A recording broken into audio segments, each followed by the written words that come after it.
Hello दोस्तों, स्वागत है आपका हमारे YouTube channel study with SK classes में। देखिए दोस्तों, आज हम लोग देखेंगे रसायन विज्ञान के बारे में। जो रसायन विज्ञान से आपके प्रश्न पूछे जाते हैं सभी परीक्षाओं में।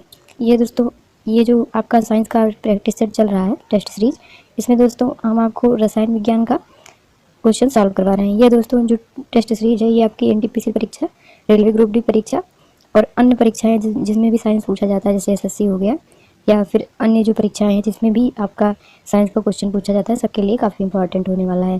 देखिए दोस्तों, ये जो आपका साइंस का क्वेश्चन है, ये दोस्तों प्रीवियस ईयर में रेलवे ग्रुप डी और आरआरबी, एनटीपीसी, एएलपी सभी एग्जाम जो भी आपके हो चुके हैं 2015, 16, 17, 18 के बीच में, उनसे रिलेटेड क्वेश्चन है।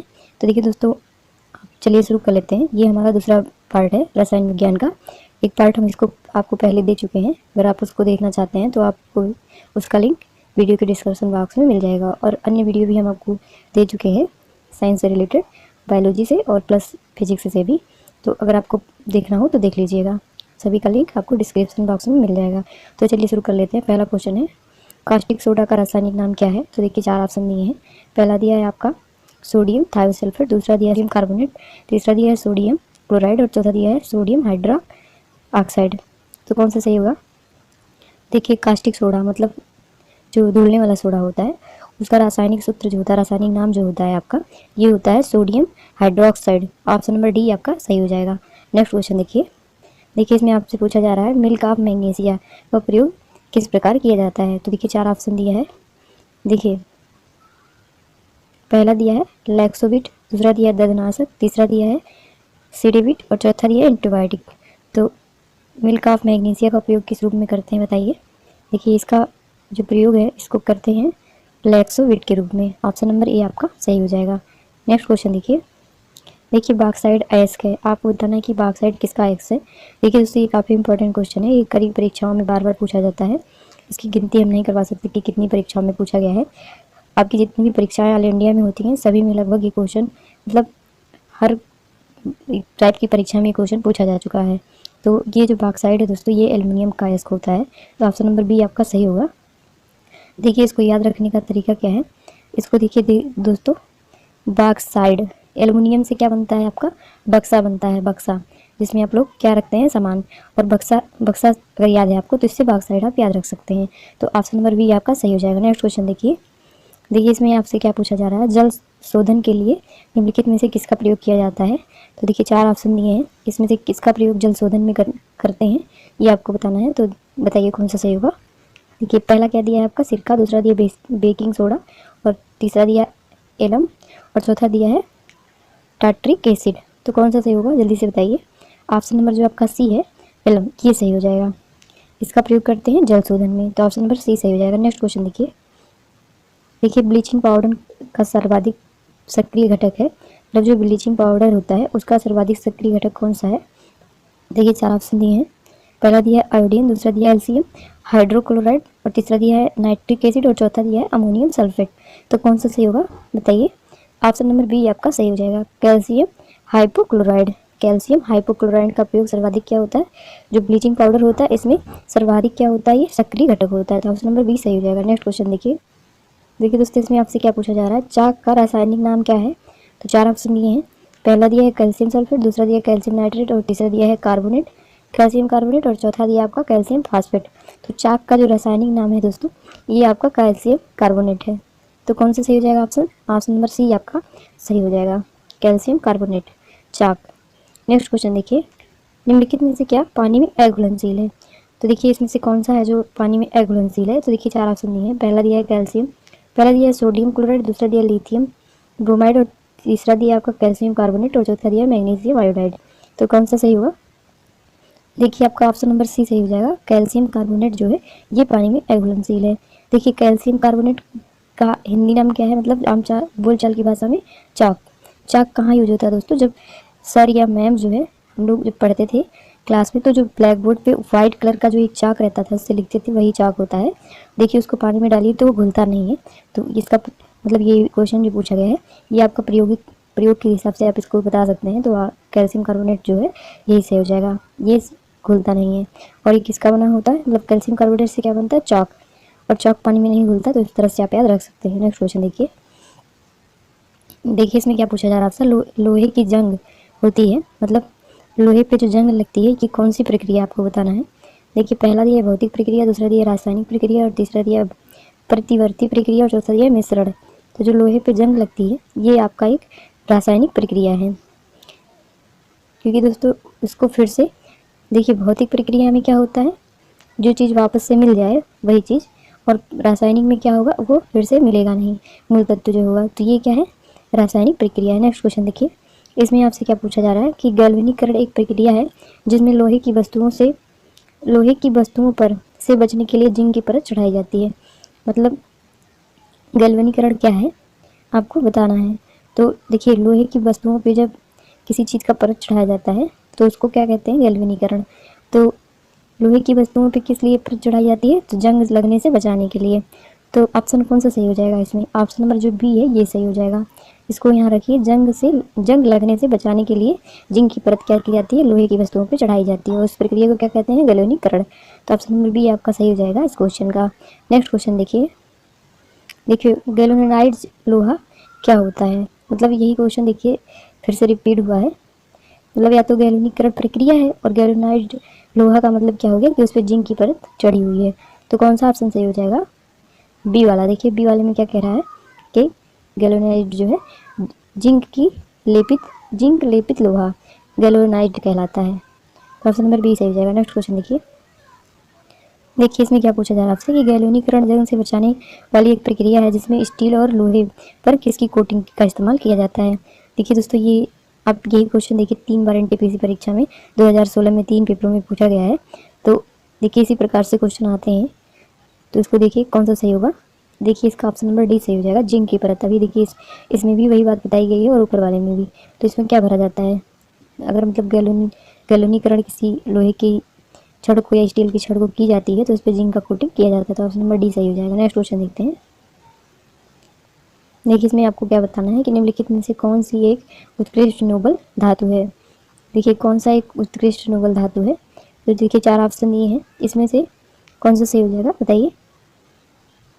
देखिए दोस्तों इसका ऑप्शन नंबर बी सही हो जाएगा, चांदी। चांदी जो है क्या है, एक उत्कृष्ट धातु है।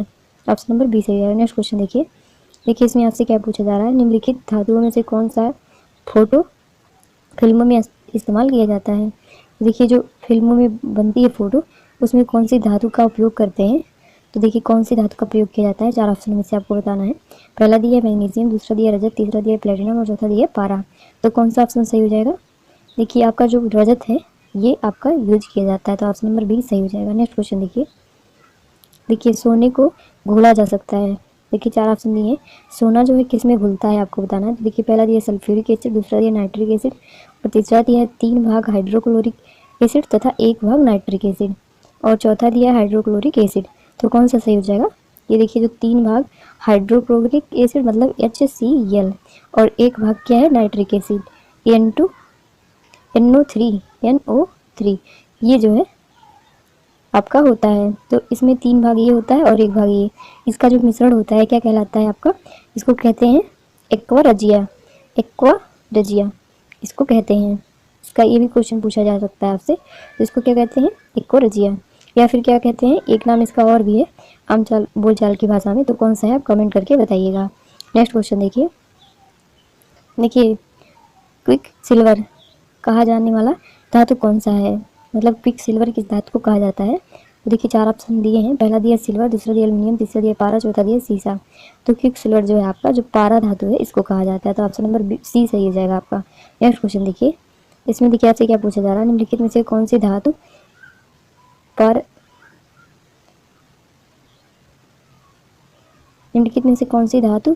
पराद धातु मिश्रण का गठन करती है जब इसे किसी धातु के साथ मिश्रित किया जाता है। तो कौन सा है जो परधातु के साथ क्या करता है, मिश्रण का गठन करता है। तो देखिए 4 ऑप्शन दिए हैं, कौन सा होगा। पहला दिया आपका एल्युमिनियम, दूसरा सोना, तीसरा चांदी और चौथा पारा। तो जो आपका पारा है यह जो है ऐसा गुण रखता है। तो ऑप्शन नंबर डी आपका सही हो जाएगा। नेक्स्ट क्वेश्चन देखिए, इसमें क्या आपसे पूछा जा रहा है, निम्नलिखित में से क्या किसी बड़े शहर की वायु को प्रदूषित करते हैं। मतलब इसमें से क्या है जो किसी बड़े शहर की वायु को प्रदूषित करता है। तो देखिए पहला दिया आपका तांबा, दूसरा दिया आपका क्रोमियम, तीसरा दिया आपका सीसा और चौथा दिया आपका कैडमियम। तो जो आपका सीसा है ये बड़े शहरों कि वायु को क्या करता है, प्रदूषित करता है। तो ऑप्शन नंबर सी आपका सही हो जाएगा। नेक्स्ट क्वेश्चन देखिए, इसमें आपसे क्या पूछा जा रहा है, ऑटोमोबाइल एजम हॉर्स में समविष्ट महत्वपूर्ण तत्व कौन सा है। तो देखिए 4 ऑप्शन दिए, कौन सा सही होगा। देखिए ऑटोमोबाइल हार्ट में समविष्ट महत्वपूर्ण तत्व जो है आपका क्या होता है, तो ये होता है आपका लेड। लेड मतलब सीसा। तो ऑप्शन नंबर डी आपका सही हो जाएगा। नेक्स्ट क्वेश्चन देखिए, इसमें आपसे क्या पूछा जा रहा है, मोनोजाइट बालू निम्नलिखित में से कौन सा खनिज पाया जाता है। देखिए मोनोजाइट बालू में कौन सा खनिज पाया जाता है आपको बताना है। तो 4 ऑप्शन दिए हैं। पहला क्या दिया आपका पोटेशियम, दूसरा दिया यूरेनियम, तीसरा दिया थोरियम और चौथा दिया आपका सोडियम। जो मोनोजाइट बालू है इसमें क्या है, थोरियम पाया जाता है खनिज के रूप में। तो ऑप्शन नंबर सी आपका सही हो जाएगा। नेक्स्ट क्वेश्चन देखिए, इसमें आपसे क्या पूछा जा रहा है, रेडियम किस खनिज से प्राप्त किया जाता है। तो जो रेडियम होता है दोस्तों, ये किस खनिज से प्राप्त होता है। देखिए पहला दिया है रूट टाइल और दूसरा दिया हेमेटाइट और तीसरा दिया चूना पत्थर और चौथा दिया है पिच ब्लेड। तो जो ही आपका ऑप्शन नंबर डी है यही सही हो जाएगा। ये जो है पिच ब्लेड से प्राप्त किया जाता है। नेक्स्ट क्वेश्चन देखिए, इसमें आपसे क्या पूछा जा रहा है, हाइड्रोजन अणु का नाभिक किससे बना होता है। तो देखिए 4 ऑप्शन दिए हैं। हाइड्रोजन जो अणु होता है इसका नाभिक किससे बना होता है। पहले में दिया केवल प्रोटॉन से, दूसरे में दिया है प्रोटॉन, न्यूट्रॉन और इलेक्ट्रॉन से, तीसरे में दिया है 2 इलेक्ट्रॉन और 1 प्रोटॉन से और चौथे में दिया है इनमें से कुछ भी नहीं होता। तो देखिए नाभिक में क्या उपस्थित होता है, प्रोटॉन और न्यूट्रॉन, और इलेक्ट्रॉन क्या होता है नाभिक के बाहर कक्षा में ऐसे घूमता रहता है। तो देखिए कौन सा ऑप्शन सही हो जाएगा। देखिए हाइड्रोजन में केवल क्या होता है, एक प्रोटॉन होता है, एक प्रोटॉन, और न्यूट्रॉन नहीं होता है, न्यूट्रॉन अनुपस्थित होता है। तो कौन सा ऑप्शन सही होगा। देखिए हाइड्रोजन के नाभिक में क्या होगा, तब केवल एक प्रोटॉन। तो ऑप्शन नंबर ए आपका सही हो जाएगा। नेक्स्ट क्वेश्चन देखिए, इसमें आपसे क्या पूछा जा रहा है, एक हाइड्रोजन एटम में कितने न्यूट्रॉन होते हैं। तो देखिए न्यूट्रॉनों की संख्या भी हमने आपसे बताई क्या कि शून्य होती है, मतलब कोई न्यूट्रॉन नहीं होता है। तो देखिए पहले में दिया 1, दूसरे में दिया 2, तीसरे में दिया 3 और चौथे में दिया कुछ नहीं। तो ये जो ऑप्शन नंबर डी है ये सही हो जाएगा। नेक्स्ट क्वेश्चन देखिए, इसमें आपसे क्या पूछा जा रहा है, निम्नलिखित में से कौन सा एक गैस ग्रीन हाउस गैस नहीं है। तो जो 4 ऑप्शन दिए हैं, कौन सा इसमें से ग्रीन हाउस गैस नहीं है आपको बताना है। तो देखिए ओजोन, नाइट्रस ऑक्साइड, जलवाष्प और हाइड्रोजन। कौन सा नहीं है ग्रीन हाउस गैस। तो जो आपका हाइड्रोजन है ये ग्रीन हाउस गैस नहीं है। ऑप्शन नंबर डी आपका सही हो जाएगा। नेक्स्ट क्वेश्चन देखिए, प्राकृतिक में पानी का सबसे शुद्ध रूप क्या है। तो देखिए सबसे शुद्ध रूप पानी का कौन सा है आपको बताना है। तो देखिए 4 ऑप्शन दिए हैं, कौन सा सही होगा। देखिए जो वर्षा का जल होता है ये सबसे शुद्ध होता है। तो ऑप्शन नंबर ए आपका सही हो जाएगा। नेक्स्ट क्वेश्चन देखिए पानी से हाइड्रोजन को अलग करने की प्रक्रिया को क्या कहा जाता है। मतलब पानी में क्या होता है, H2O होता है ना। पानी में क्या होता है आपका, H2O। अब H को हटाना हो यहाँ से तो इस प्रक्रिया को क्या कहेंगे, किस प्रक्रिया द्वारा H को मतलब हाइड्रोजन को हटाया जाता है। तो देखिए 4 ऑप्शन में से कौन सा सही हो जाएगा। पहला दिया है विद्युत विघटन, दूसरा दिया है ओस्मोसिस और तीसरा दिया है ओजोनीकरण और चौथा दिया है आपका ऑक्सीकरण। तो जो पहला वाला ऑप्शन है इससे हो जाएगा, विद्युत अपघटन द्वारा क्या करते हैं, पानी से हाइड्रोजन को निकालते हैं। तो ऑप्शन नंबर ये आपका सही हो जाएगा। नेक्स्ट क्वेश्चन देखिए इसमें आपसे क्या पूछा जा रहा है, शुद्ध पानी किस प्रकार का विद्युत चालक है। तो देखिए जो शुद्ध पानी है ये किस प्रकार का विद्युत चालक है। तो शुद्ध पानी जो होता है आपका खराब विद्युत चालक है। तो बैड इलेक्ट्रिक कंडक्टर। तो ऑप्शन नंबर सी आपका सही हो जाएगा। नेक्स्ट क्वेश्चन देखिए इसमें आपसे क्या पूछा जा रहा है, निम्नलिखित में से कौन सा विद्युत का चालक है। तो कौन सा विद्युत का चालक है आपको बताना है। देखिए रबड़ तो होगा नहीं, शुद्ध जल भी नहीं होगा, लवण जल भी नहीं होगा और बेंजीन, इनमें से कौन सा सही होगा आपको बताना है। तो देखिए कौन सा सही हो जाएगा, जल्दी से बताइए। इसमें से दोस्तों जो लवण जल होता है ये सही हो जाएगा, ये जो है विद्युत का चालक होगा। तो ऑप्शन नंबर सी आपका सही हो जाएगा। नेक्स्ट क्वेश्चन देखिए इसमें आपसे पूछा जा रहा है लगभग किस ताप पर पानी का घनत्व अधिकतम होता है। तो देखिए दोस्तों ये तो काफ़ी इंपॉर्टेंट क्वेश्चन है और कितनी बार परीक्षा में पूछा गया इसका कोई लिमिट नहीं है। ये दोस्तों काफ़ी इजी भी क्वेश्चन है। जो 4 डिग्री सेंटीग्रेड होता है इस पे क्या होता है, पानी का घनत्व अधिकतम होता है। तो ऑप्शन नंबर कौन सा सही हो जाएगा आपका, ऑप्शन नंबर बी आपका सही हो जाएगा। नेक्स्ट क्वेश्चन देखिए आपको बताना है कि पानी का घनत्व क्या होता है। देखिए 4 ऑप्शन दिए हैं, पहला दिया 1000 किलो पर घन मीटर, दूसरा दिया 10 किलो पर घन मीटर और तीसरा दिया 1 किलो पर घन मीटर और चौथा दिया है 100 किलो पर घन मीटर। तो ऑप्शन नंबर जो ए है ये आपका सही हो जाएगा, 1000 किलो पर घन मीटर। नेक्स्ट क्वेश्चन देखिए पानी का क्वथनांक है, मतलब पानी का जो बॉइलिंग पॉइंट होता है वो कितना होता है आपको फ़ारेनहाइट में बताना है। तो देखिए 4 ऑप्शन दिए हैं, कौन सा सही होगा? तो ऑप्शन नंबर जो आपका बी दिया है ये सही हो जाएगा, 212 फ़ारेनहाइट। देखिए दोस्तों, अगर सेल्सियस में लिया जाए तो 100 डिग्री सेंटीग्रेड होता है, और फ़ारेनहाइट में कितना है? फ़ारेनहाइट में कितना है? ये आपका 212 है। और केल्विन में यही पूछा जाए तो कैसे निकालेंगे आप इसको बताइएगा, इसका कितना होगा।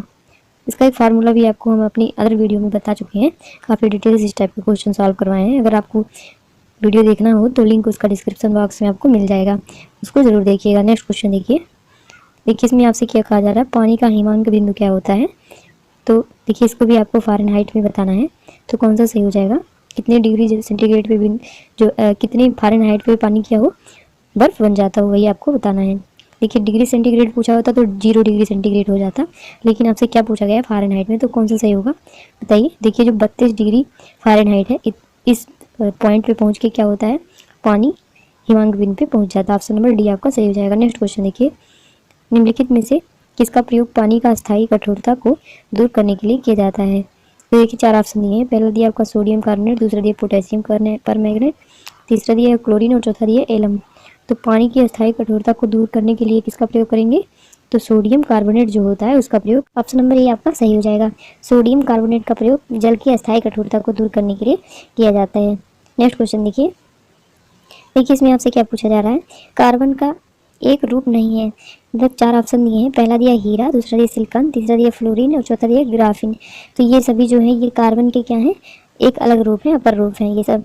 और सिलिकॉन जो है ये जो है एक उपधातु है, तो ये जो है कार्बन का रूप नहीं है। तो ऑप्शन नंबर बी आपका सही हो जाएगा। नेक्स्ट क्वेश्चन देखिए इसमें आपसे क्या पूछा जा रहा है, हीरा निम्नलिखित में से किसका सख्त रूप है? हीरा जो है इसका सख्त रूप है, आपको बताना है। तो देखिए अभी आपको हमने बताया कि कार्बन का अपर रूप क्या होता है, हीरा। तो हीरा जो है कार्बन का सख्त रूप है, तो ऑप्शन नंबर डी आपका सही हो जाएगा। नेक्स्ट क्वेश्चन देखिए इसमें आपसे क्या पूछा रहा है, निम्नलिखित में से हीरे की चमक में किसका योगदान नहीं है? मतलब हीरे की चमक में क्या जिम्मेदार नहीं होता? तो देखिए पहला दिया है आपका कुछ आंतरिक प्रतिबिंब, दूसरा दिया है हीरे का उच्च अपवर्तनांक सूचकांक, और तीसरा दिया है बिखराव, और चौथा दिया है हीरे का निम्न अपवर्तनांक सूचकांक। तो कौन सा सही हो जाएगा? देखिए ऑप्शन नंबर जो डी है आपका ये सही हो जाएगा। हीरे का निम्न अपवर्तनांक सूचकांक जो है उसकी चमक के लिए जिम्मेदार नहीं होता है। बाकी ये जो कुल आंतरिक प्रवर्तन या पूर्ण आंतरिक प्रवर्तन भी इसको कहते हैं, और प्रवर्तन और बिखराव ये सभी इसके लिए क्या है, जिम्मेदार हैं। नेक्स्ट क्वेश्चन देखिए इसमें आपसे पूछा जा रहा है, निम्नलिखित में से कौन सा एक अच्छा विद्युत चालक है? तो देखिए कौन सा एक अच्छा विद्युत चालक होगा? देखिए ऑप्शन नंबर जो आपका सी ए है ये सही हो जाएगा। देखिए ग्रेफाइट जो है ये भी ये क्या है, कार्बन का एक अपर रूप है, लेकिन ये जो है दोस्तों आपका क्या है, विद्युत का अच्छा चालक है, जबकि हीरा जो है विद्युत का क्या है, सुचालक है।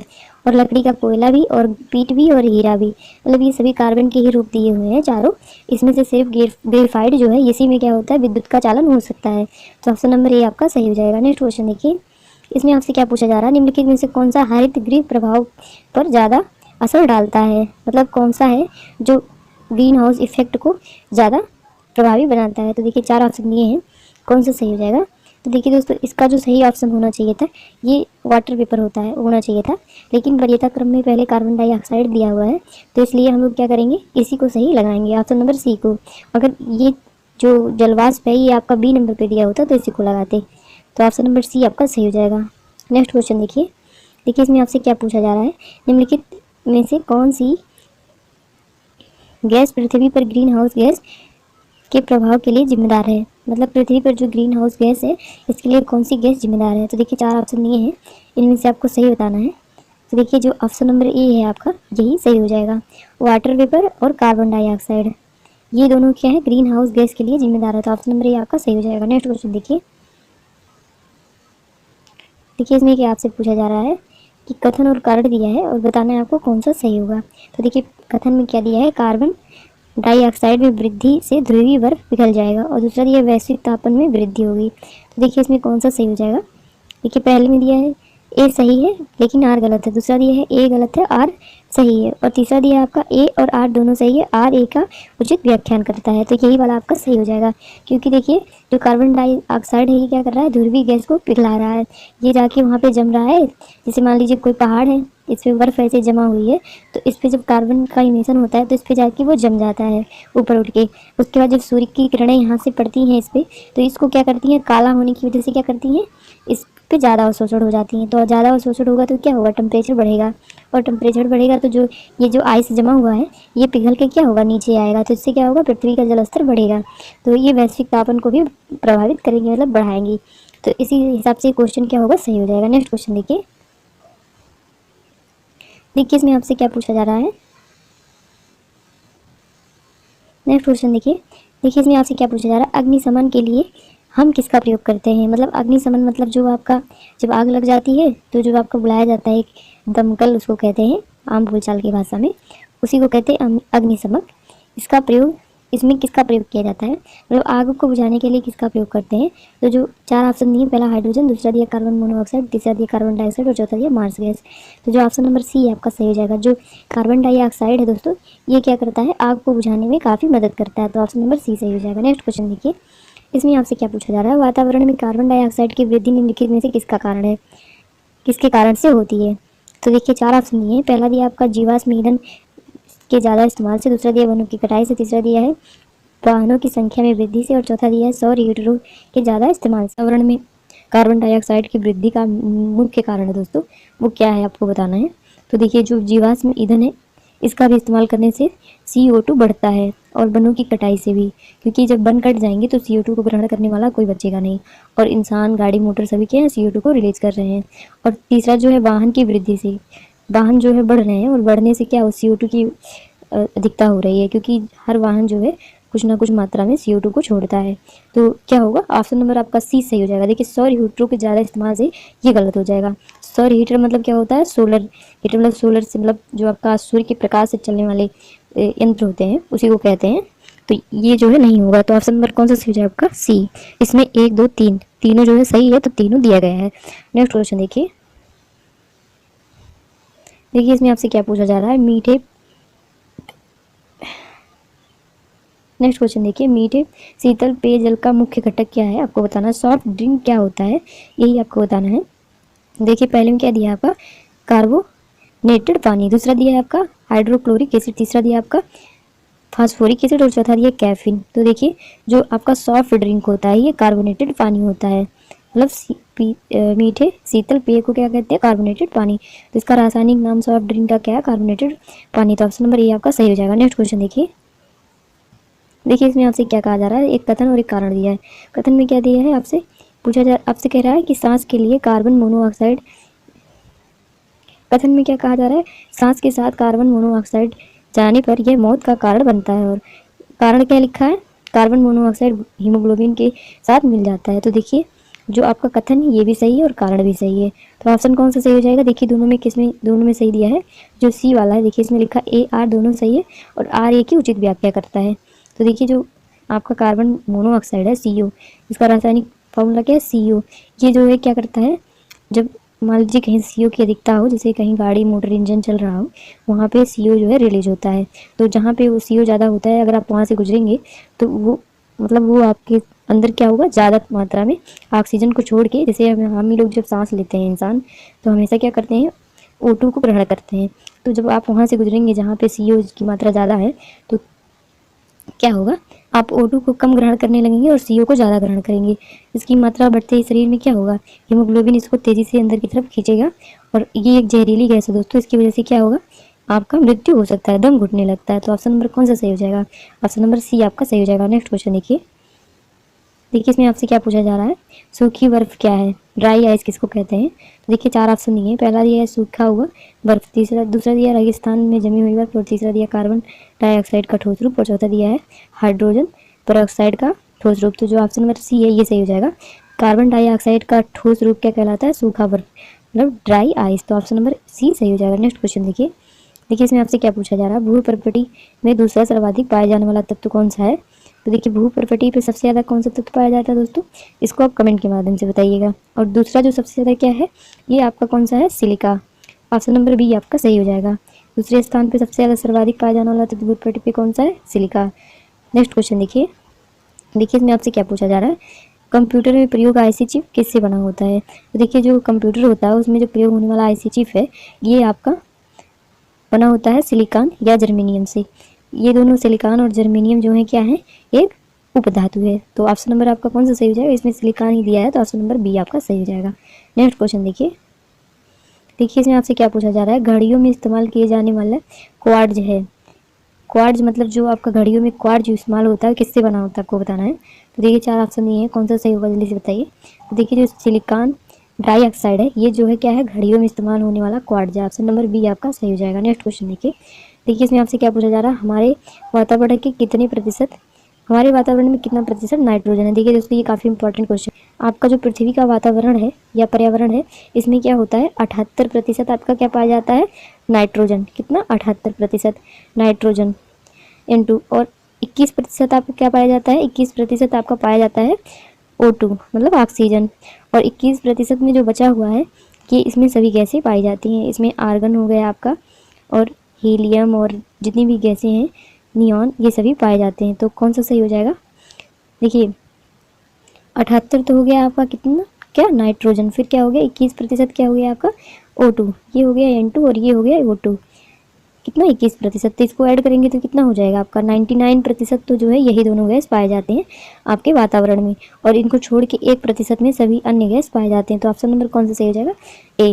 देखिए दोस्तों ये काफ़ी इंपॉर्टेंट क्वेश्चन है, बहुत बार परीक्षा में पूछा जाता है, तो ऐसे क्वेश्चन आपको याद होने चाहिए। नेक्स्ट क्वेश्चन देखिए इसमें आपसे क्या कहा जा रहा है कि पौधे के मामले में मिट्टी में सोखा गया नाइट्रेट किस में परिवर्तित हो जाता है आपको बताना है। तो देखिए पौधे जब नाइट्रेट को सोखते हैं तो वो किस रूप में परिवर्तित कर देते हैं। तो देखिए 4 ऑप्शन नहीं है, बताइए कौन सा सही होगा। तो ऑप्शन नंबर आपका बी सही हो जाएगा, मुक्त नाइट्रोजन में परिवर्तित कर देते हैं। नाइट्रेट के लिए क्या करते हैं, मुक्त नाइट्रोजन बना देते हैं। तो ऑप्शन नंबर बी आपका सही हो जाएगा। नेक्स्ट क्वेश्चन देखिए इसमें आपसे क्या पूछा जा रहा है, निम्नलिखित में से कौन सा हास्य गैस के रूप में प्रयुक्त किया जाता है। तो मतलब हास्य गैस मतलब लाफिंग गैस, इसको कहते हैं लाफिंग गैस। देखिए दोस्तों इसका ये जो है लाफिंग गैस या हास्य गैस जो है ये आपकी नाइट्रस ऑक्साइड है। तो कौन सा ऑप्शन सही हो जाएगा? देखिए किस में दिया नाइट्रस ऑक्साइड, तो ऑप्शन नंबर ए में ही दिया आपका नाइट्रस ऑक्साइड। इसी को क्या कहते हैं, लाफिंग गैस। और इसका प्रयोग क्या करते हैं दोस्तों, कहाँ पे? तो इसका प्रयोग निषेचन के लिए किया जाता है, मतलब शून्य करने के लिए इसका प्रयोग करते हैं। नेक्स्ट क्वेश्चन देखिए इसमें क्या पूछ रहा है, निम्नलिखित में से कौन सा दंत चिकित्सकों द्वारा निश्चेतक के लिए स्थानापन्न के रूप में इस्तेमाल किया जाता है। तो कौन सा है? जब देखिए दोस्तों जो दांत उखाड़ने वाले डॉक्टर होते हैं वो कुछ आपके मतलब जबड़े में कुछ इंजेक्ट कर देते हैं सुई से, जिसे आपका जो उखाड़ा जाता है दांत उसमें दर्द नहीं होता है। तो क्या उसमें इंजेक्ट किया जाता है? तो देखिए यही आप जो नाइट्रस ऑक्साइड है, इसी को लाफिंग गैस भी कहते हैं। ये क्या करता है, शून्य करने का काम करता है। शून्य मतलब निश्चेतित कर देता है उस स्थान को, तो वहाँ पे कुछ भी हो चीर फाड़ आपको पता नहीं चलेगी। तो यही आपका इंजेक्ट किया जाता है। ऑप्शन नंबर सी आपका सही हो जाएगा। नेक्स्ट क्वेश्चन देखिए इसमें आपसे पूछा जा रहा है कि मूत्रालयों के पास यह नाक में चुभने वाली गंध का कारण क्या है। देखिए ये दोस्तों ये क्वेश्चन जो है, जैसे मान लीजिए कहीं बाथरूम बना हुआ है, पब्लिक सेक्टर में अगर कहीं बाथरूम बना है तो उसके किनारे से आप जाएंगे तो एक स्मेल काफ़ी तेज़ से आती है जो बहुत बेकार लगती है। तो किसकी वजह से आती है आपको यही बताना है, कौन सी गैस की वजह से। तो देखिए जो इंसान होता है दोस्तों ये क्या होता है, अमोनियोलिटिक होता है। मतलब जो नाइट्रोजन हम लोग ग्रहण कर रहे हैं, केवल O2 तो हम लोग ग्रहण नहीं करते हैं, O2 के साथ क्या होता है N2 भी या कुछ ग्रहण करते हैं, या फिर जो नाइट्रोजनस बेस्ड चीज़ें खाते हैं हम लोग, उससे जो नाइट्रोजन जाता है हमारे शरीर में वो किस रूप में निकलता है दोस्तों, अमोनिया के रूप में। तो ये जो है इंसान क्या है, अमोनियोलिटिक है। ये क्या है, उत्सर्जन के रूप में क्या करता है, अमोनिया को उत्सर्जित करता है। किसके द्वारा? तो आपका पेशाब के द्वारा और प्लस जो आपका पसीना निकलता है उससे। तो ये जो है क्या होगा, कौन सी गैस निकलती है दोस्तों, अमोनिया। तो ऑप्शन नंबर सी आपका सही हो जाएगा। अमोनिया के उत्सर्जन की वजह से क्या होता है, वहाँ नाक में चुभने वाली गंध आती है। देखिए दोस्तों इस प्रकार हमने कुल 50 क्वेश्चन किए हैं, 50 से ऊपर ही किए होंगे एक आध। तो देखिए दोस्तों अगर आपको ये हमारा वीडियो पसंद आया हो तो प्लीज़ हमारे चैनल को सब्सक्राइब कर लीजिए, वीडियो को लाइक कर दीजिए, और दोस्तों चैनल को सब्सक्राइब करने के बाद बेल आइकन को जरूर प्रेस कर लीजिएगा, जिससे जो भी वीडियो हम आपको अपलोड करेंगे अपने चैनल पे वो आपका उसका नोटिफिकेशन आपको मिल जाएगा। धन्यवाद दोस्तों।